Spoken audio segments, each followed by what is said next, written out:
Well, my friends, how are you doing? Welcome to PMP 2024 Live. It's always a pleasure to be with you, those of you who are on the journey to getting certified to being a PMP. And for those of you who are already certified, I'd like to say a massive congrats to you. Really excited to be able to meet with you once again. So don't be a stranger. Let me know where you're calling from or where you're listening to me from. And for those of you that may have any questions, now's a good time to begin putting the questions in. But the purpose for our meeting today is to once again realign your journey towards PMP exam success. Okay. I know lots of you have plans to get certified in 2024, but it's important that you be focused on the right direction. All right. Because this PMP exam, when you look at it, it's full of content. It has so much information in it. So you need to be focused, my friend. You need to be laser focused on what exactly you're doing at every step of the way. Now, the easiest way is this. Number one, understand Agile. Please understand Agile. I know there are lots of courses out there. They're very heavy in the predictive piece, but they're not heavy enough in the Agile piece. And therefore, when people get on the exam, they don't understand the questions. Let me be perfectly clear about the questions, how the questions are posed. The questions are going to ask you, you are a project manager. It will always tell you who you are. You're a project manager in a project. You're doing this, that, or the other. You encounter a situation. What should you do next? But not just that. In the answers, you very well could have a blend of agile and predictive answers. And it doesn't mean you should choose agile all the time or predictive all the time. It depends on the way the answer is crafted. So my recommendation to you, number one, if you have this book called the Agile Practice Guide, read the book. If you've been for one of my courses and you have Agile book, this one, if you have Agile Principle Run and Cut, please read the book.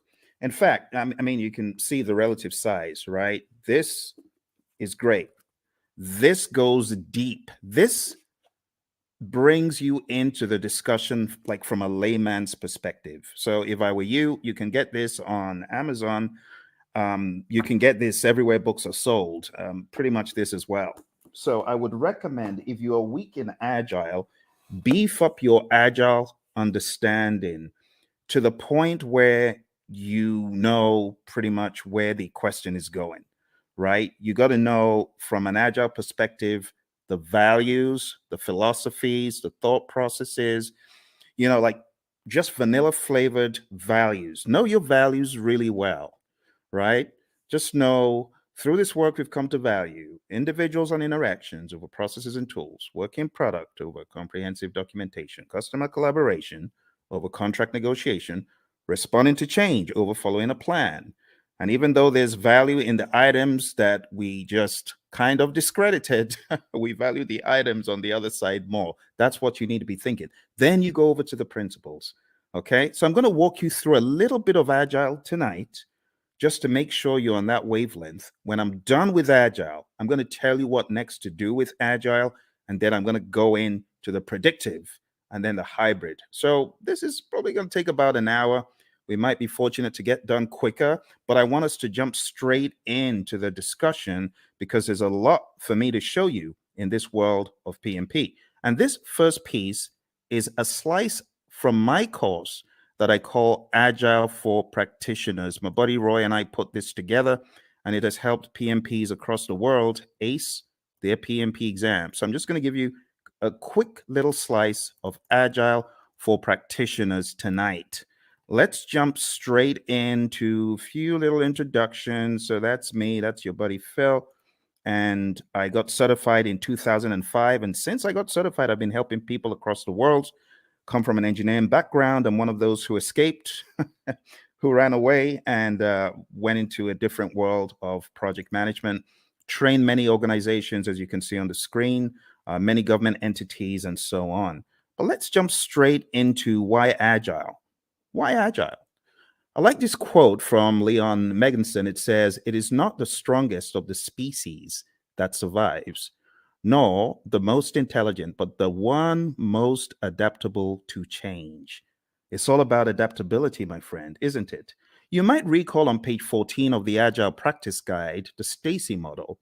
Stacy model is a great representation of different spectrums where you can be either in an agile setting or in a more simple predictive setting.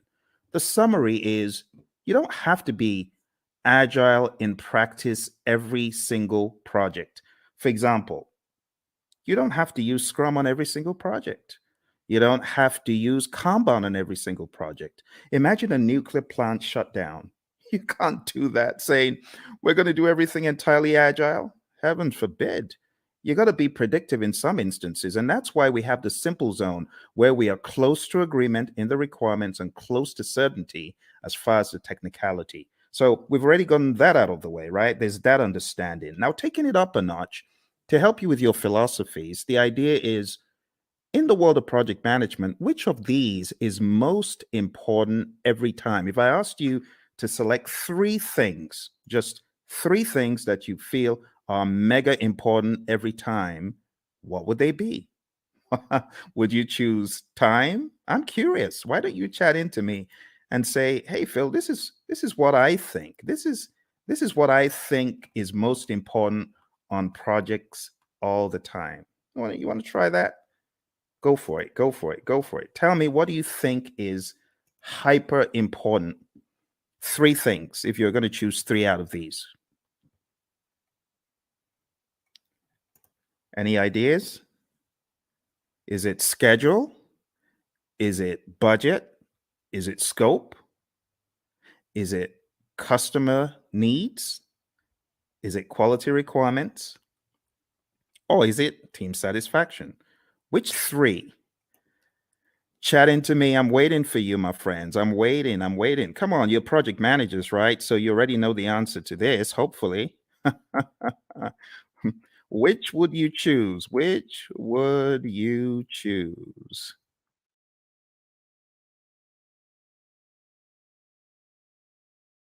All right. Which would you choose? Everyone's trying to be all cute here. All right. Well, what I would choose is probably not the first one because delivering on schedule, if I don't deliver quality, is going to be frowned on. Don't you agree? If I delivered on schedule, but my customer is not happy, what good is that? Right? What about delivering on budget? You deliver on budget, but your customer is not happy. You got issues. You see where the train is going now?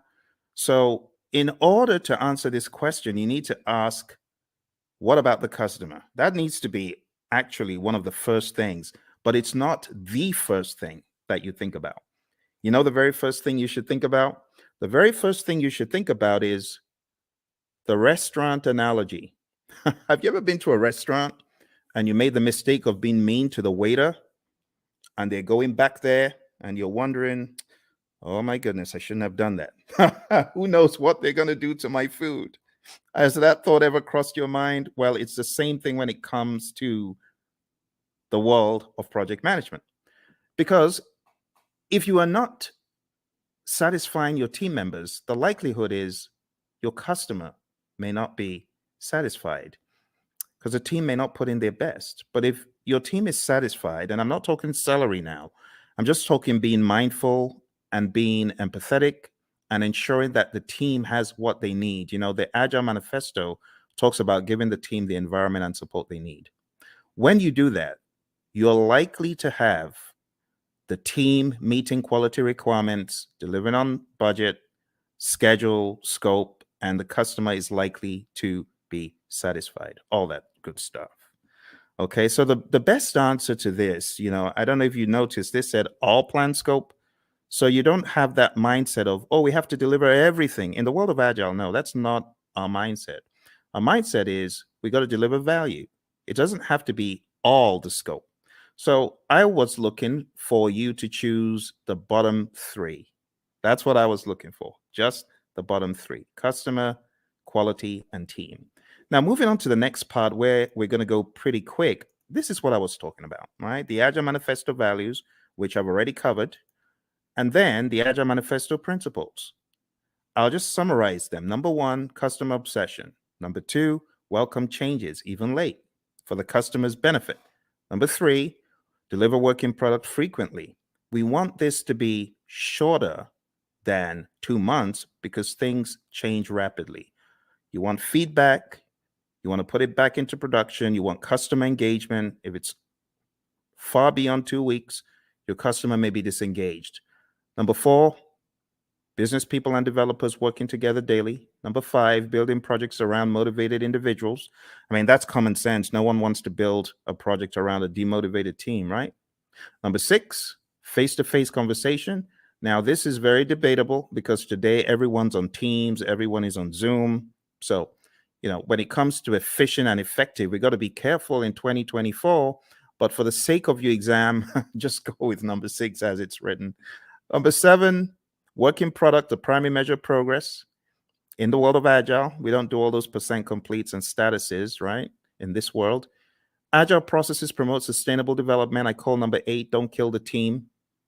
The don't kill the team principle. Number nine, continuous attention to technical excellence and good design enhances agility. Number 10, keep it simple, sir. Keep it simple, sister. Number 11, the best architectures, requirements, and designs emerge from self-organizing team. Just leave the team alone. Let them do their stuff. You hired adults. You hired experts. They'll get it done better than when they were meddled with. And number 12, at regular intervals, the team reflects on how to become more effective. They tune and adjust their behavior accordingly. Doesn't always have to be the retrospective. This could be just a way of life, a day-to-day philosophy.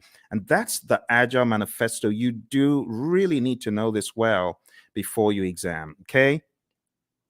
Now, let's go a step further. There is one more thing in the world of Agile that I like showing, and that is a difference between the predictive thinking, which is encapsulated on the screen right here. You can see in the traditional world, scope is fixed. But in the world of Agile, what happens? We flip the triangle on its head, and scope is now flexible, right? What is fixed is we have a fixed time box, that's schedule, and then we have a fixed budget, team size. So don't forget these core things about the world of Agile. Finally, before we get out of Agile, I just want to remind you, because I know a lot of people fight this one.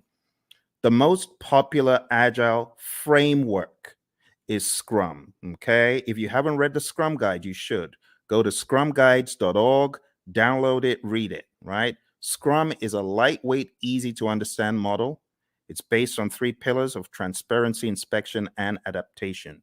This is a sequence of activities. What happens? Number one, we have a product backlog, and it's a list of all the things our customers want. Then we have an event. It's called sprint planning. Sprint planning is where we meet to decide what we're going to get done in the sprint.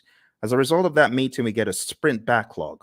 Once we get our sprint backlog, we then have our marching orders. We are already in the sprint, technically, once we start the sprint planning event.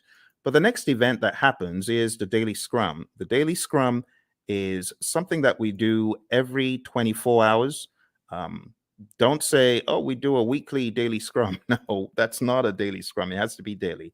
So the daily scrum is where the team meets. They meet as a sync up meeting. It is not a status meeting. Please don't choose that on the exam when they give you the trick question that says the daily scrum is a what?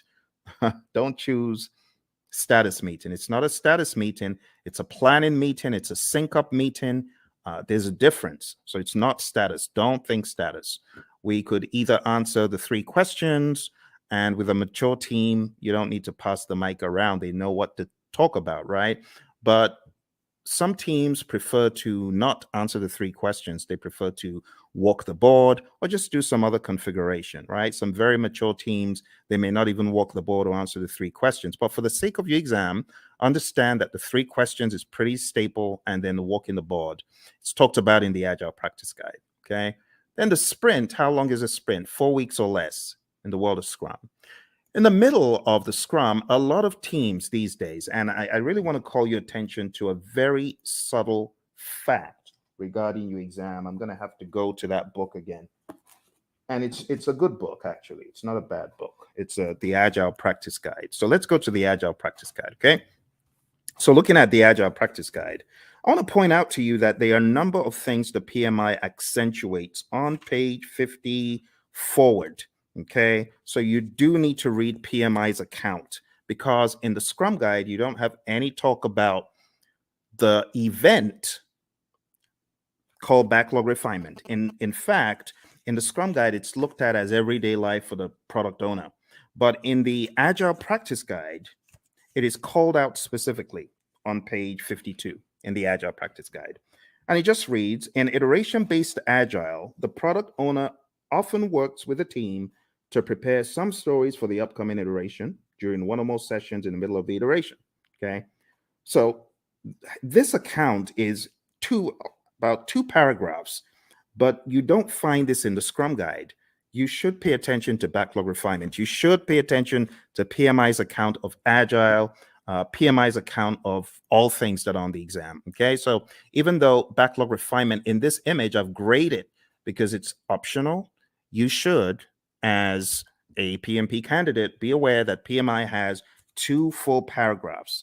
It says there is no consensus on how long the refinement should be. There's a continuum of just-in-time refinement for flow-based Agile. The team takes the next card off the to-do column and discusses it.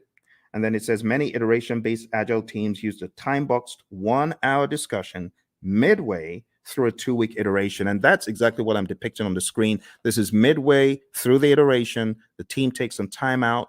They do the backlog refinement. They go through the whole idea behind the INVEST acronym. Now, this is not a place for us to debate whether it is good or bad, because I have some of the Agile zealots who hate the INVEST acronym. Don't listen to them.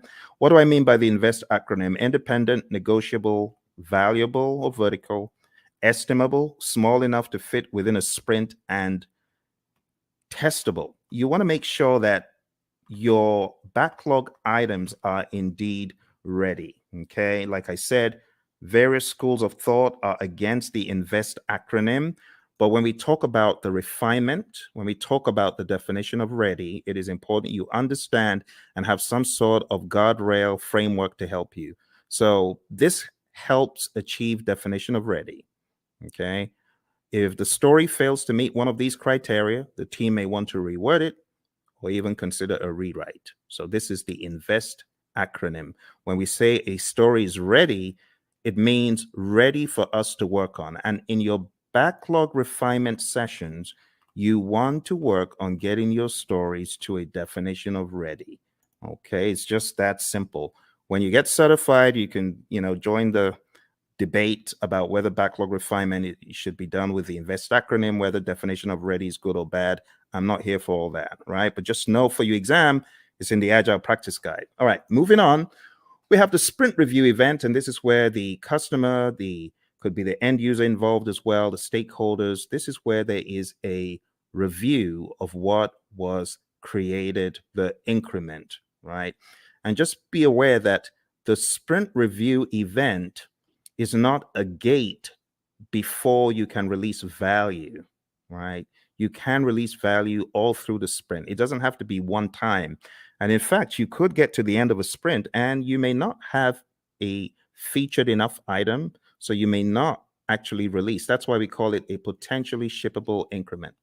Lastly, we have the sprint retrospective event. And in the sprint retrospective, you already know this, I'm sure. This is where the team reflects, they look at what they could have done differently, what went well, what didn't go so well. It could also be a great team bonding exercise, and it's generally closed off to the Scrum team. And when I say Scrum team, I'm talking about the product owner, the Scrum master, and the developers. Okay. So feel free to put any questions in there if you've got any questions for me, because I know for some of you, we have already gone through an extensive 35-hour course. You already know a lot of this stuff, but you might have forgotten some of it.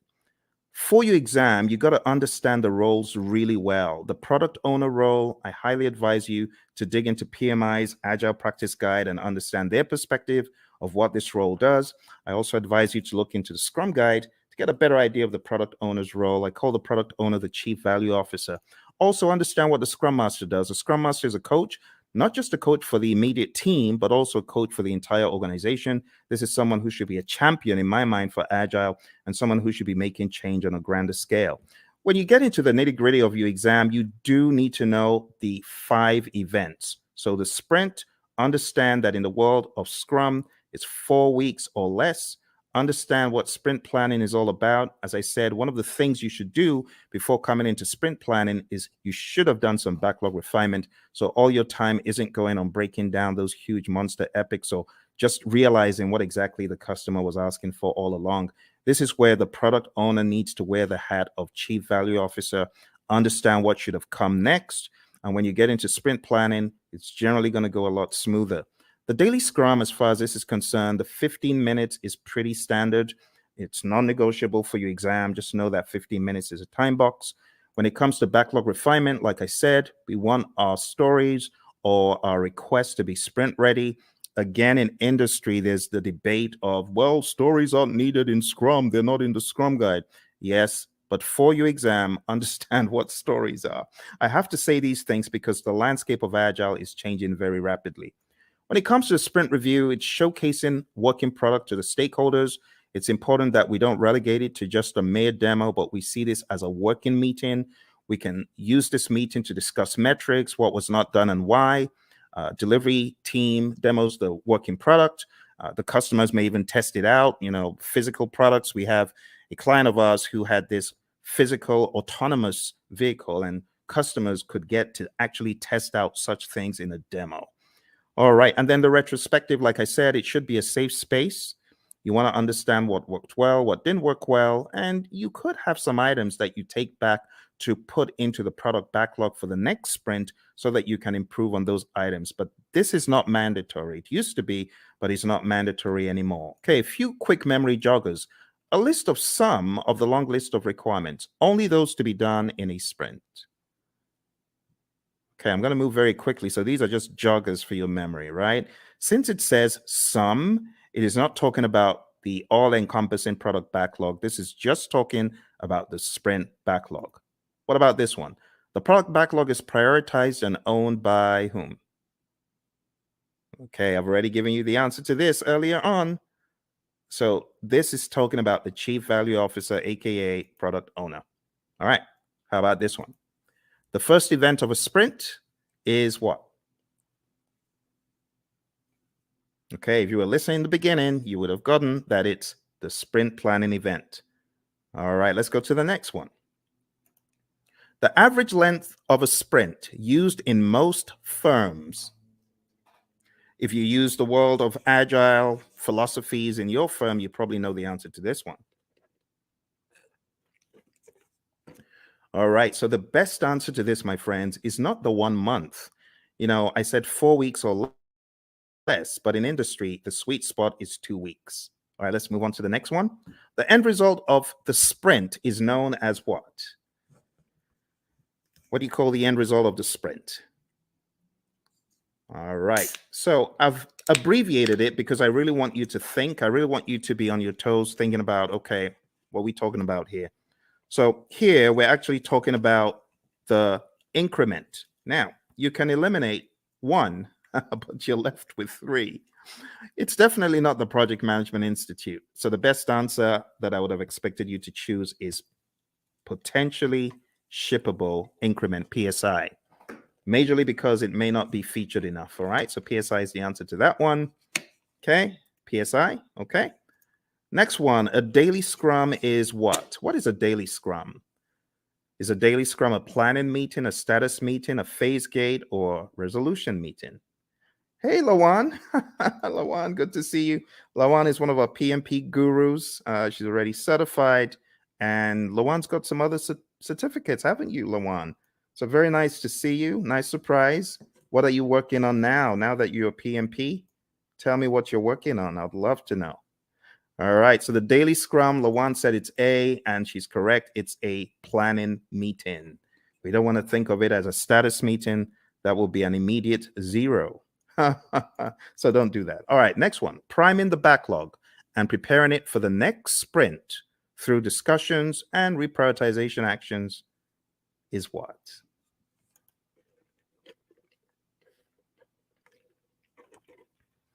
Awesome. Lawan is on it.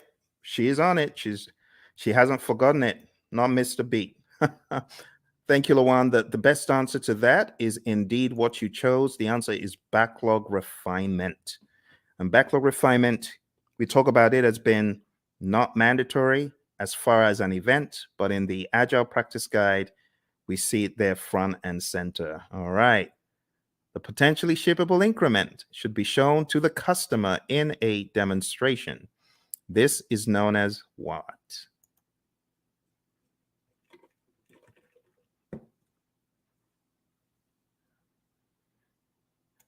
All right. So even though we call it a demonstration, it's not just that, but the best thing that we were looking for here is option C, sprint review. Now, again, just so you know, there's a lot of controversy in the world of Agile and Scrum when you call the sprint planning or sprint review or sprint retrospective a ceremony. You may get a wrist slap from some of the zealots. I don't care. Whatever. It is what it is. A lot of people call it ceremonies. A lot of people call them, other things, and that's it is what it is. Okay, Lawan. Lawan says she's working on her PSM. Awesome, Lawan. I know that you've already taken a lot of Ken Schwaber's PSM pre-test, so just keep doing that. And honestly, his site is probably the best place to be to just keep taking them over and over again, reading the Scrum Guide over and over again, and listen to our audio because we've got audio out there on our channel, as you know. But well done, and try your best to listen to the lessons learned that are out there. We got lessons learned from the PSM from our friend Darian and Cindy, who both got certified last year. So I would recommend listening to them. I am going to put a link in the chat right now so that you can go listen to that episode. You can go listen to that episode and get some wisdom from both of them. They both got certified less than a year ago for the PSM. All right, well, let's move on to the next one. The Scrum team should spend time in self-reflection and checking itself for optimization and improvements. This is known as what? Another very easy one. You're welcome, Lawan. All right, another very easy one, very easy. Obviously, you know what we're talking about here. We're talking about the retrospective. Brilliant. All right, another thing that you should be aware of is just the terminology when we go through the product backlog. We have different terminologies. We have the product itself. We have the epics, features, stories, and tasks. And I just use a silly little mnemonic. I just say Phil eats fries sometimes on Tuesdays. It's my mnemonic. You can use that to remember. And here's an example of how the backlog could be broken down, right? Epics, huge chunks of functionality. Features, a group user stories together for release. It's a sensible way of releasing stuff, release like stories. And then we have tasks, which are not in the product backlog, by the way.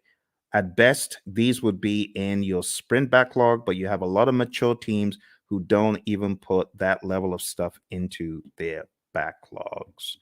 So at the end of the day, you would have a breakdown that looks something like this, right? You would have the product broken down into epics.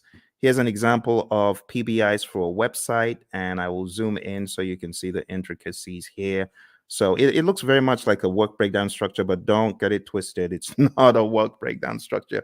This is a product, right? Product breakdown. It is not a work breakdown. Okay, so this is the general idea.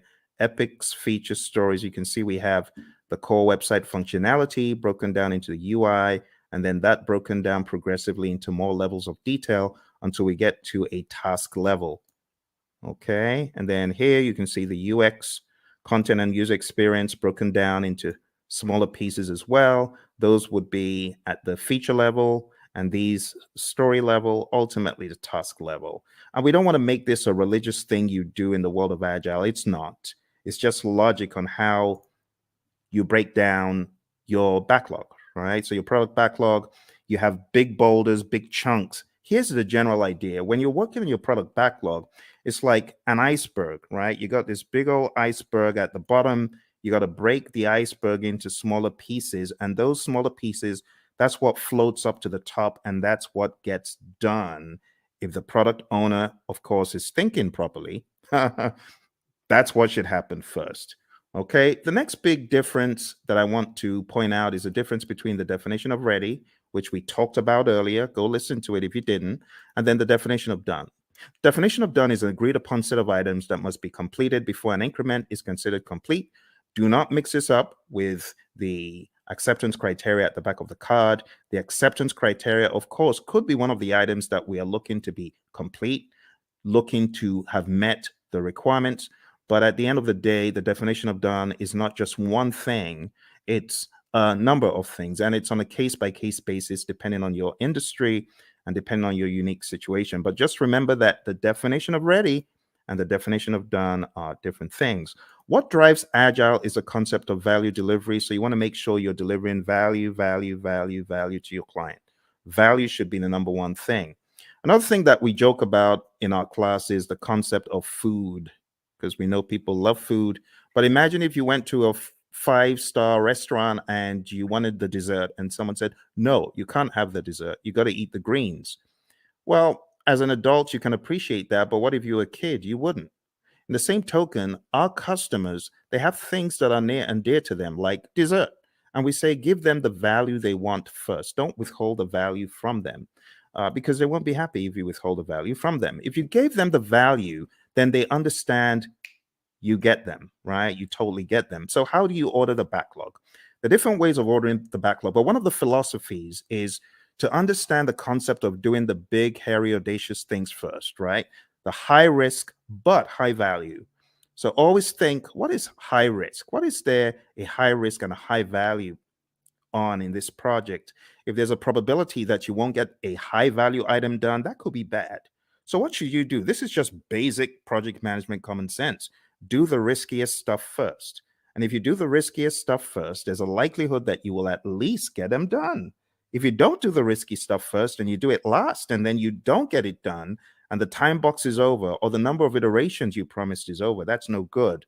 So we often say high risk, high value first, low risk, high value next, low risk, low value next. And then why do you even want to do those in the top left quadrant? Why do you want to do high risk, low value? It doesn't make sense. There's so much risk in it. Low value, it could actually tank the entire project. All right. So we're not saying this is the only way to think, but we're saying start off by looking for the high value stuff and then look for the riskiest of the high value stuff. There are other instances where you could prioritize based on other items such as urgency, cost of delay, weighted shortest job first. There's so many things you could think about. So when we think about ordering the backlog, the job of the product owner is a rather interesting one because the product owner has to think so many things: revenue, demand, importance to end users, frequency of use, the risk of not having it, and so on and so forth. So as a product owner, your thinking always needs to be what is most important. Now, the product owner sometimes falls into the fire alarm trap, which is pandering to people who are shouting the loudest. That is not the way to do it. You want to use more sensible criteria like NPV, ROI, Moscow, and Kano, which are really just categorization techniques when you think about it. Weighted shortest job first could be another one, and the risk-adjusted backlog, the concept of the risk-adjusted backlog. So there's so many pieces that you need to master for your PMP exam, but ultimately, you're going to understand that Agile is front and center, because I cannot tell you how many people have cried, my Agile was so huge on the exam. I was not able to answer the questions quickly enough. It took me such a long time to read them and things like that. So you got to be ready. Scrum is definitely the big number one framework for the world of Agile for your exam. And then the number two framework that I would highly advise you to hone in on is Kanban. Just understanding how Kanban is structured, what it actually means when we say limit your whip and why we say limit your whip. Understand what a board could look like when you have the whip limits up top there. Understand what it means when we say the lead time, the cycle time, and things such as that. And understand this concept, because while it may not be tested on the exam, it's good to have the agile philosophy of there's a cost for delaying delivering value to your customer. If you're not delivering value quickly enough, then your customer could tank, your customer could fall off the radar, your customer could go out of business. So we want you to have that mindset, okay? And last but not least, I'll just say have a mentality of the shuhari, right? Alistair Coburn brought this into the world of Agile from the world of Aikido, and it's just a great philosophy to understand. You got to go through a period of blind obedience. So I remember when the PMI Phoenix chapter brought the whole CSM bandwagon to our chapter, and I was one of the people who jumped on it. And our trainer was receiving a lot of consternation. Tom Meller was receiving a lot of consternation from the PMPs because they felt, what is this? This doesn't make sense. Why should we do this? Don't criticize our project management and things such as that. But blind obedience is best. Honestly, if you're coming into the world of Agile, just leave all your predictive stuff at the door, because I was in the world of predictive for eons, but I had to embrace, as they say in the military, embrace the suck. I had to embrace what Agile was bringing, the change in mindset. And not until I embraced it and I went fully in did I fully get it. So the blind obedience stage is really important. After the blind obedience, you get to the Ha stage, consciously moving away from the rules, detaching, breaking free. And when you have done this for a period, you now understand the why, and you are just on autopilot Agile when you get to the restage. You're unconsciously finding an individual path to go beyond or transcend. So, my friends, for your exam, this is the first piece that I wanted to introduce to you because Agile is big. It's really big. Now, if you haven't already realized, your exam is going to be based on people, process, and business. And people, process, business could cut across the world of Agile, or it could also cut across the world of predictive. Yes. And that is why the 12, I should not say the 12 principles. 12 principles are important. That's in PMBOK 7. So let me just get the 12 principles out of the way for a quick second. 12 principles. Let's talk about that. So for those of you that haven't read about the 12 principles, I want you to download a PMI PDF. I'm going to try to put that PDF in the comments below. So PMI 12 principles.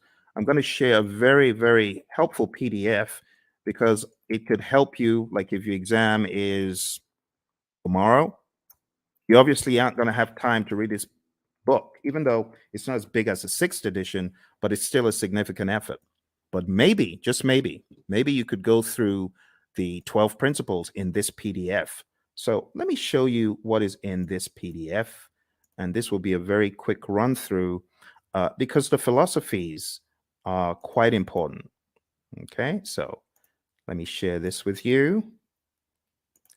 The philosophies in the 12 principles. Let's go very quick. So you can see the 12 principles over here, right? You can see stewardship, team, stakeholders, value, and so on. Let's start from stewardship. Going all the way back to stewardship. So this just says you've got to be a diligent, respectful, and caring steward. All of those things there are extracted from the PMBOK 7th edition, and this is kind of like the most significant part of the book in my mind.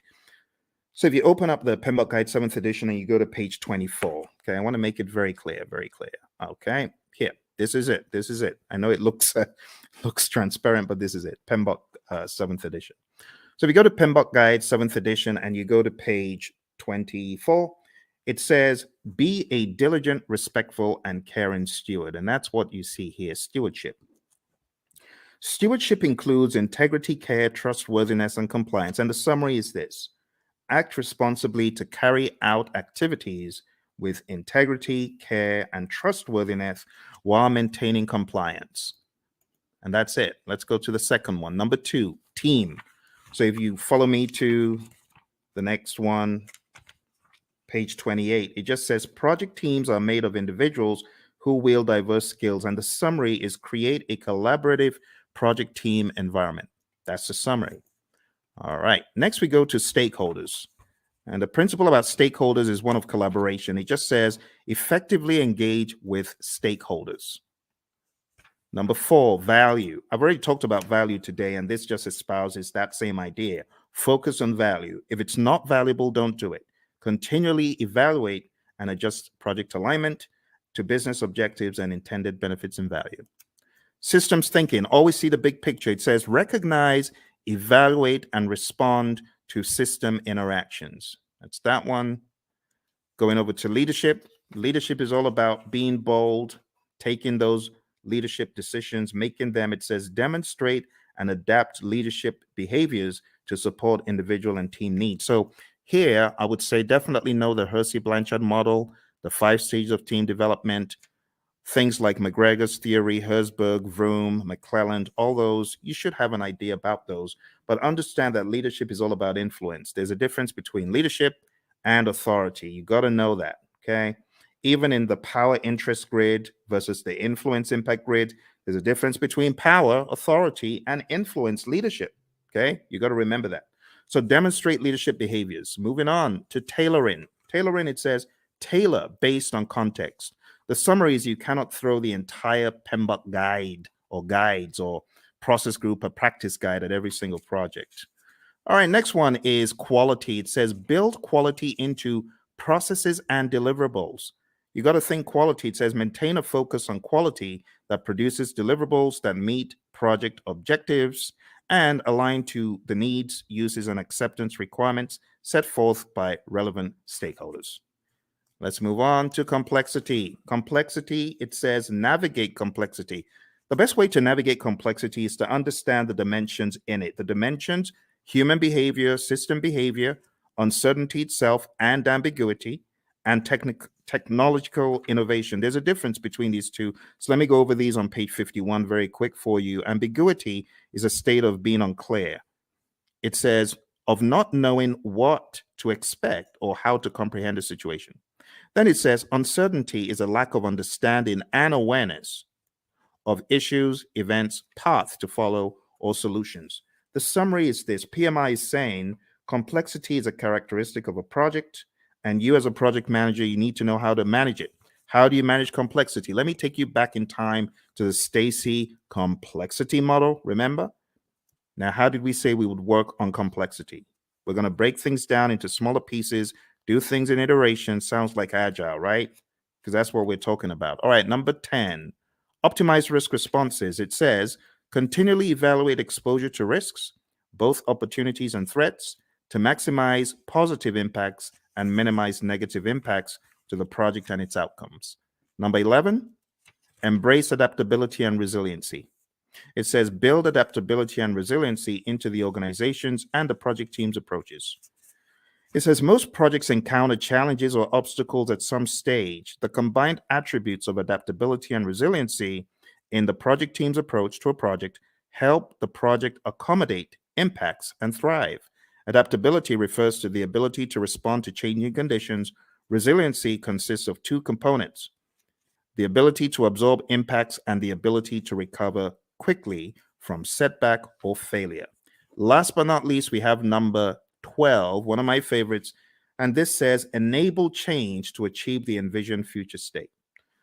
It says prepare those impacted for the adoption and sustainment of new and different behaviors and processes required for the transition from the current state to the intended future state. Here's the deal, my friends. If you're ever going through change, just remember that people are different. Some people cannot absorb change very well, and others can. So you must approach it from a humanistic standpoint. You have to be empathetic. You have to understand the J curve, the way the J curve works. People are going to be in that valley of the J curve, pondering and wondering, how does this impact my life? They're going to be down in the dumps. So what the PMI advocates quite a lot is sense-making sessions. Don't forget the people. All right. And that's pretty much it for PMBOK 7. For those of you who have been asking the question, Phil, does that mean I need to just read the entire PMBOK 7? I've told you, listen to what I'm telling you. Read. I've given you one PDF. Can I give you one more PDF from the PMI? Let me give you one more PDF from the PMI. I'm going to give you the domains PDF because I know some of you, you're still wondering, but what about the domains? I need to know the domains. Okay, I'll show you the domains. You want domains? We'll go to domains tonight. I'll show you. So here we go. Here are the domains. Okay, just to ensure that your curiosity is satisfied, there are 8 domains in the PMBOK Guide 7th edition. Now, stay with me because I know some of you are fixing to run away. Stay with me. Okay, I got to explain this. This is PMBOK 7. This is PMBOK 6. PMBOK 6 is a wildebeest. It's huge, right? It has 756 pages. This one, on the other hand, has 300 and something pages. However, when it comes to predictive project management, this does not do a good enough job, which is why the PMI have included in their library something called Process Groups of Practice Guide. And that took from the now out of publication 6th edition, and they put together Process Groups of Practice Guide to walk people through the knowledges and process groups. Because, should I just be honest? People ain't buying the domains. People are like, we've known the process groups and knowledges for the past 2.5 decades. Why are you giving us? It reminds me of the Israelites. Why are you giving us this stuff to eat? Why are you giving us PMBOK 7 to eat? So let me show you the summary, okay? Let me show you the summary. Here is the domains, okay? I've put the domains in the chat. Now let's share the domains very quick. Now, I'm going to read for you from the PMBOK Guide 7th edition, and hopefully you will not ask me this ever again because I feel it's not a very good use of our time, but I know some of you are curious. So let's go to page 7. And another thing about this book is it has 2 sets of pages. You have page 1 in the side where you have the principles, and then you have another page 1 where you have the domains. But let's talk about the domains. Listen carefully. It says, a project performance domain is a group of related activities. That's the difference. It did not say a group of processes. You get it? A group of related activities that are critical for the effective delivery of project outcomes. Project performance domains are interactive, interrelated, and interdependent areas of focus that work in unison to achieve desired project outcomes. There are 8 project performance domains. Number 1, stakeholders. Number 2, team. Number 3, development approach and lifecycle. Number 4, planning. Number 5, project work. Number 6, delivery. Number 7, measurement. And number 8, uncertainty. Let's go through them hyper quick. Stakeholders is all about your care for your stakeholders, understanding that you need to effectively interact with them. In other words, you need to manage the engagement. The team domain is all about caring for the team, team health, and team optimization.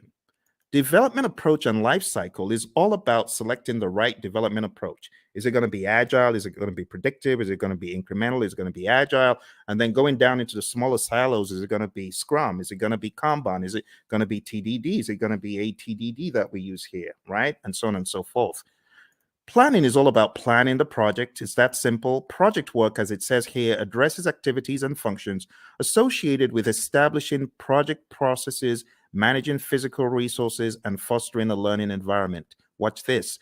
Project work is associated with establishing the processes and performing the work. Boom, performing the work. That's the direct and manage project work process and everything connected to it. So just think executing. The next one is delivery. This just makes sense. You create a product, service, result, feature, function. It needs to be delivered. And that's what you're doing in the delivery performance domain. It addresses activities and functions associated with delivering the scope and quality. You see those two? Scope management, quality management. I told you were not missing anything. That's what these domains are all about. The next one is measurement. Now, this one, I must say, is a worthwhile inclusion in the dialogue, because a lot of times you have individuals who are measuring stuff and their measurements are probably not sensible. For example, a company my buddy Roy worked with, the company said to the testers, we're going to reward you if you find bugs. The more bugs you find, the more rewards you get. So these people aren't stupid. Of course, they had friends who were developers. So the developers started cranking out some soft bugs, not really malicious bad bugs, just soft bugs that will get their buddies a reward. What a ridiculous metric to measure. So don't measure the wrong thing. That's what this is telling us. Measure sensibly, and also be aware of the vanity metrics phenom. Don't fall into the trap of vanity metrics. Actually, the PMI has a very good breakdown of why you should be very particular about metrics. It says on page 96, we have leading indicators and lagging indicators. So be aware of what you're measuring. Is it a leading indicator predicting changes or trends, right? Leading. In other words, the metric is smart. The metric tells you what is about to happen before it does. Or we have lagging indicators. Now, lagging indicators, I'm not saying they're dumb, but they measure deliverables or events after the fact. Okay, so leading indicators, that's your magic right there. Lagging indicators, not bad. They're still helpful, but it's after the fact.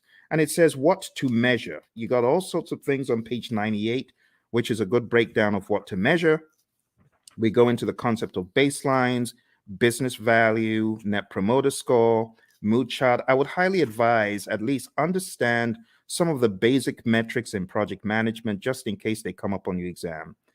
So benefit cost ratio or cost benefit ratio, NPV, net promoter score, which is a measure of how happy your stakeholder is or willing to recommend your products or services to others, mood chart, and what else? That's pretty much it. There's some very good stuff here. So if there's one of the domains that I am excited about, I think it's this one. This is definitely value to the project management narrative. On page 112, we have my favorite, the vanity metric, a measure that shows data but does not provide useful information for making decisions. Has someone ever told you to gather data and measure stuff that is just worthless? You know, for example, measuring page views of a website is not as useful as measuring the number of new viewers, because you could have had one viewer go in there 1,000 times, if you get what I mean. So just that whole idea is what we talk about in the measurement domain. Last but not least, we have the uncertainty domain. And it just says projects exist in environments with varying degrees of uncertainty.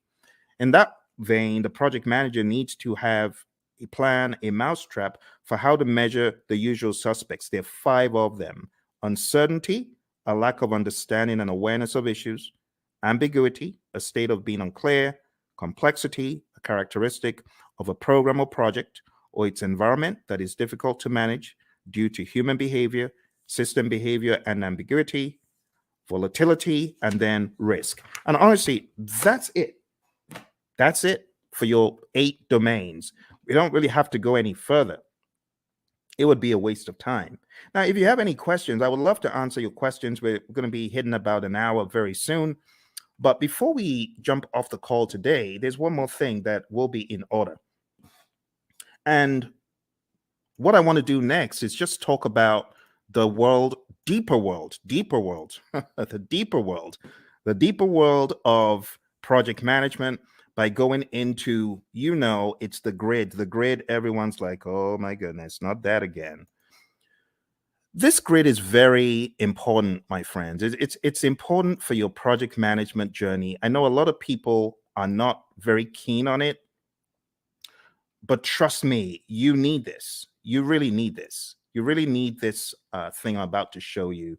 And it's the 5 process groups and the 10 knowledge areas. We have to go through it tonight. I couldn't let you escape without it. So I would like for you to get a pen and a paper. It's going to be a worthwhile experience. It's going to be good. Let's work on this together. And as I go through it, I want you to ask any questions. Okay, if you have any questions, now would be a great time to ask them. So, in the world of project management, according to the PMI, way back in time, there are 5 process groups of project management, and they're just 5 buckets. I just call them buckets of things that need to be done in order for us to get project work done. And when I say project work, I'm talking more about the work that the project manager and the team are going to do to manage the project. You see, there's a difference between doing the work versus managing the project. You hear the PMI talk about a product life cycle. That's all about doing the work.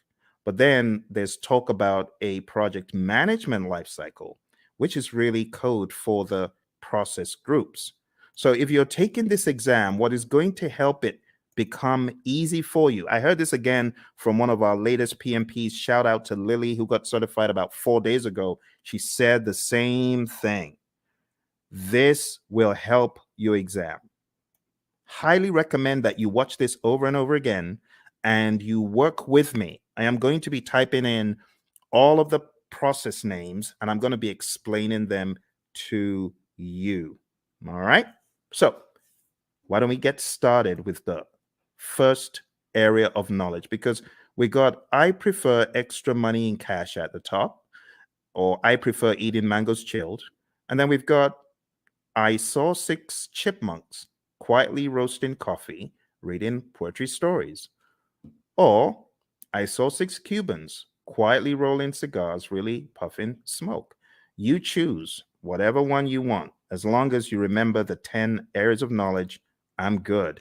Moving into each one, we have the very first, which is integration. I'm going to be making them a bright yellow as I go through. Hopefully, I remember to be consistent with it. And in that way, you'll know which one we're on. Okay. So right now, we're going into integration. Let's make it a bright yellow. All right. So in integration, the very first thing that happens is the develop project charter process. And in Develop Project Charter, you are creating a document that authorizes the project. You, the project manager, could be working on this, but you don't necessarily have to, because if you've got a sponsor who is capable, they could create this by themselves. They don't need you to do it. But other times, they may ask you to do it. In fact, in a lot of companies, the project manager creates the charter, the sponsor signs off on it. So you have to understand that dynamic. All right. Next, going over to planning, the next thing you do in integration is you develop the project management plan. And this is where you put the big plan together because there's a lot of stuff that actually happens under the process that we're not seeing yet. There's stuff that happens under integration, and all of that rolls up, technically speaking, into integration at the end. We'll talk about that progressively. Next, going into executing, we have the direct and manage project work process. This is where the work is being done and the major output is a deliverable. So think about it.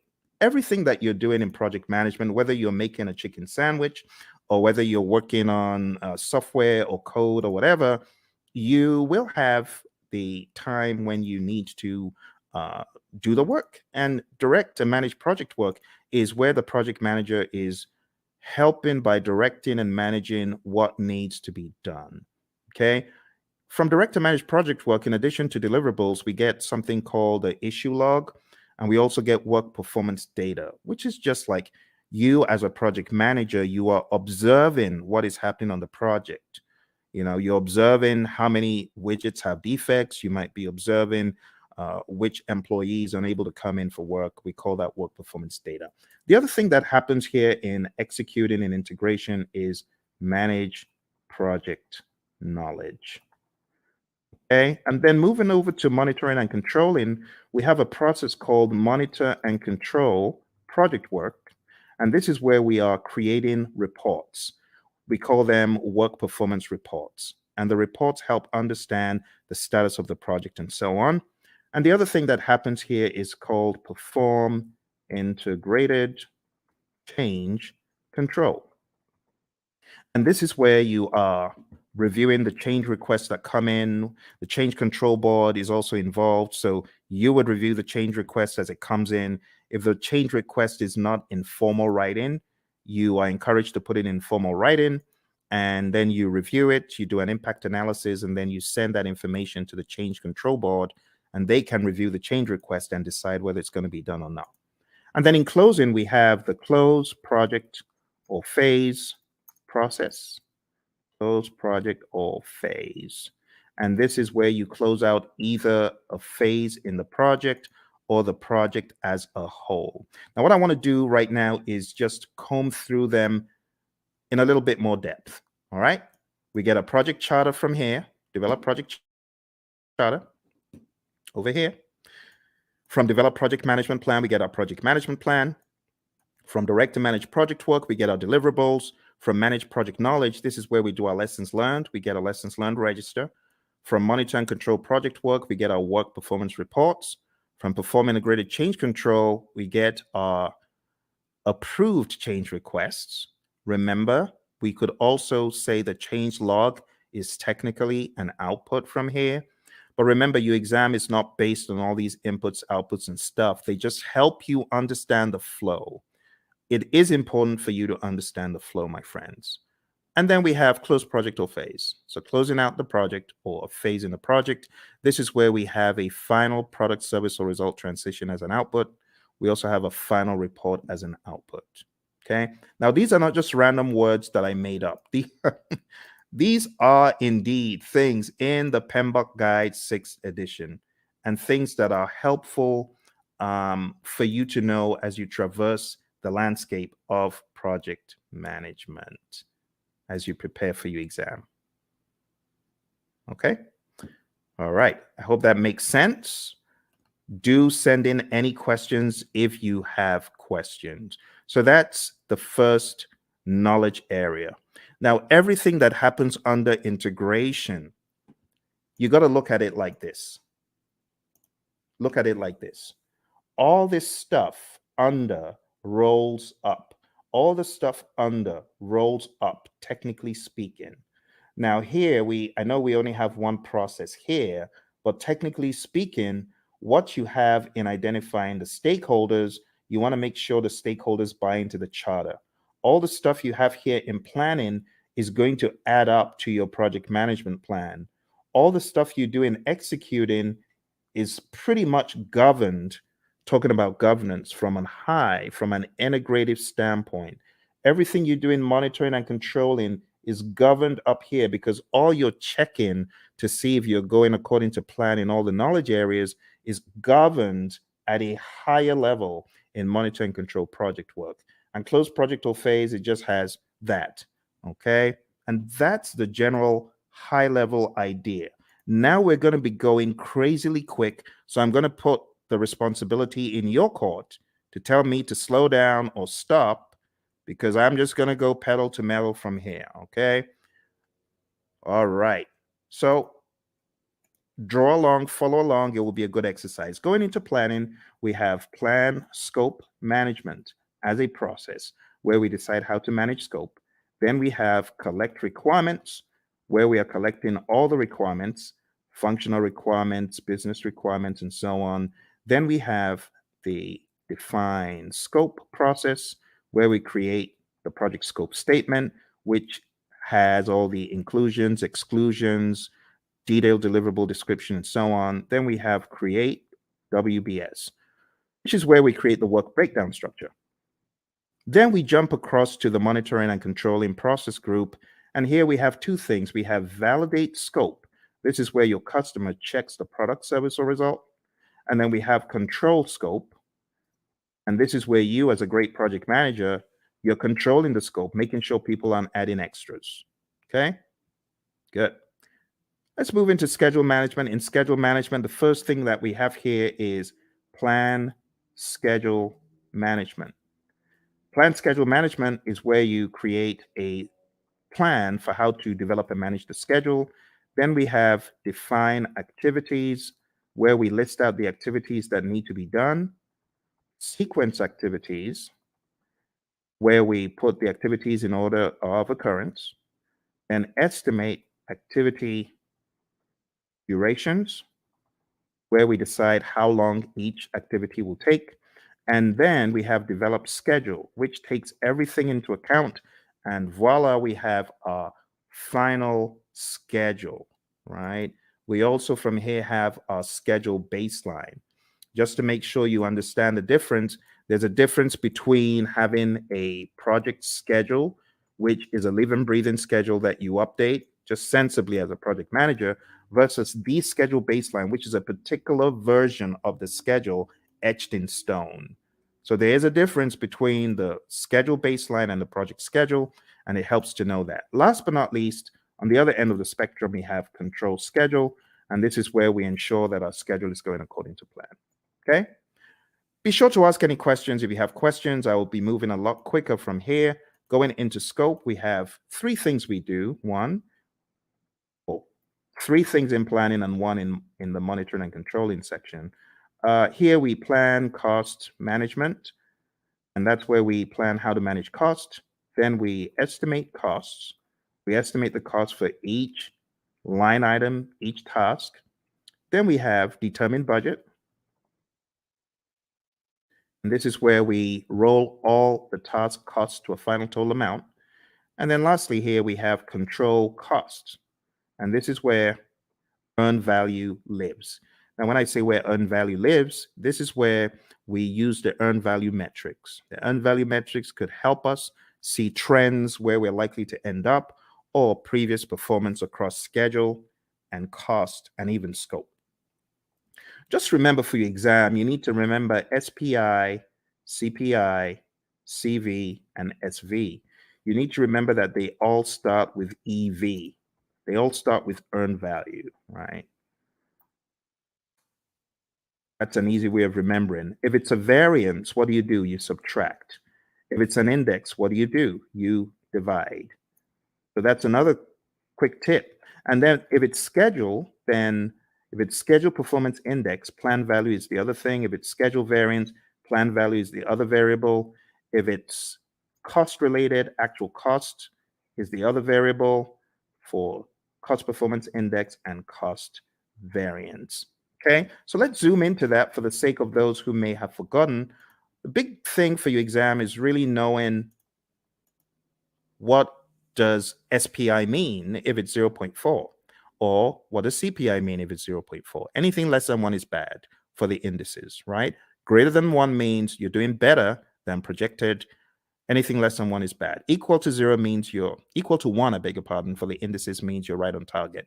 For the variances, if it's 0, it means you're on target. So if you have a 0 variance, that's good. If you have a negative variance, that's bad. If it's greater than 0, like if you have even a $5 cost variance or schedule variance, that means you are actually better than planned. Okay, so those could help you in your recall for the exam. I'm going to put them over here. I'm going to make them a little bit smaller because they're not really a process. It's just something to remember. All right, let's go over to quality. So in quality, we have plan, quality management, and we have manage quality, where we are actually carrying out our quality audits, manage quality. And last but not least, we have control quality. And in control quality, this is where we are actually checking the product, service, or result. Okay. For those of you just coming, we're doing an end-to-end coverage. It's a very rapid means for you to catch up on the PMP. Once this live stream is over, it is likely you will not see the video because the video will be pulled down. You won't see this video once it's over. So if you know you're not able to stay, unfortunately, you will not see this video afterwards. All right, let's come out. Let's go back in. All right. There we have it. So we've got plan quality management, manage quality, and control quality. Moving on to the next thing we're talking about, we're going to talk about resources. Moving on to resources, we have 6 things here. We have plan resource management. We have estimate, activity, resources.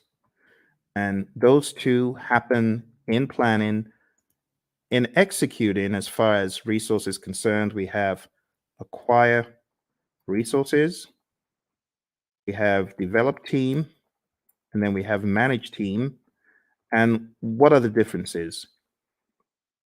In develop team, this is where our team goes for team building, They get trained, they get educated in project affairs if they need to, or technical things. And then in managed team, this is where we give the team feedback. And last but not least, here we have control resources. All right. If there are any questions whatsoever about what you get out of the processes, please ask. I know I'm going pretty quick because I have so many videos about this stuff on the channel that I'm expecting that you might have maybe even already gone through some of those. Okay, let's go on to the next one. Next one is communications. And in the communications knowledge area, you're going to do three things. You're going to plan communications management. You are going to manage communications. In other words, you're going to communicate. This is where you're going to distribute information to people. This is where you could have reporting done in meetings. And last but not least, we have monitor communications. Okay. Again, I want to encourage you, if you haven't mastered this, this is important for your PMP exam. I know some people feel, oh, this is old stuff. Trust me when I tell you, I cannot count how many people I've heard from that this helped them put the big map together. So I really want to stress, if you haven't mastered this, please spend some time in doing so. Okay. All right. Let's make these a little bit smaller because we got a really big one coming up. We got risk. Risk is a significant beast. It's very, very big. So let's go on to risk. And risk starts off, as usual, with plan risk management. This is where we create a plan for how to manage risk. Then we identify the risks. Then we perform a qualitative risk analysis. Think about it like a high, medium, low, or on a scale, numbers that generally don't equate to the same thing from project to project, but they help us in the prioritization of the risks, as far as which risks are we going to go after, which ones are we going to leave alone, so on and so forth. All right, moving on. We have perform quantitative risk analysis.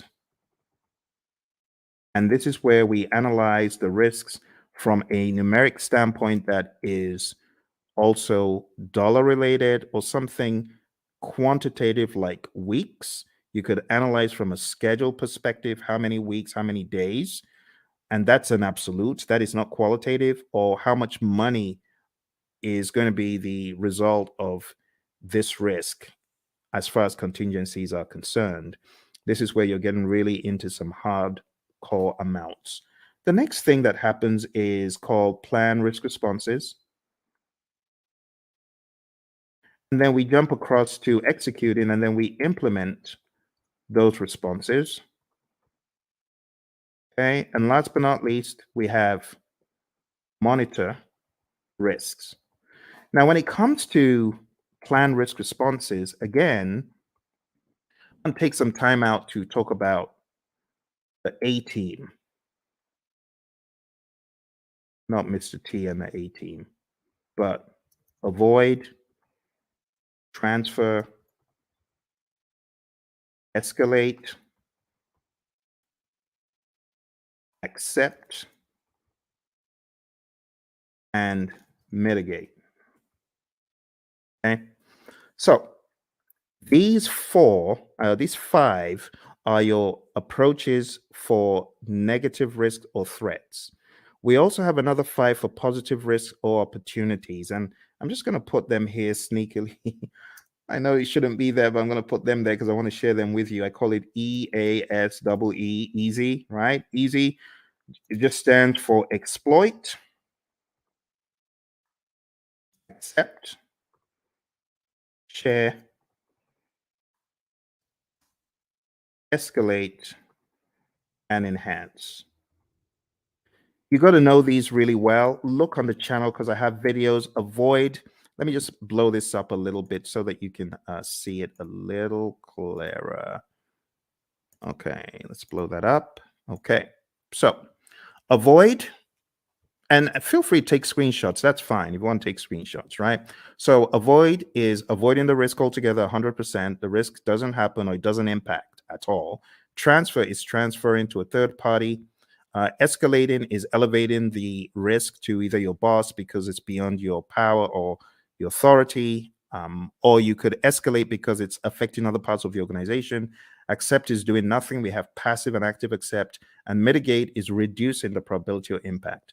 On the side of the easy, which really should be here, but I'm just making this quick.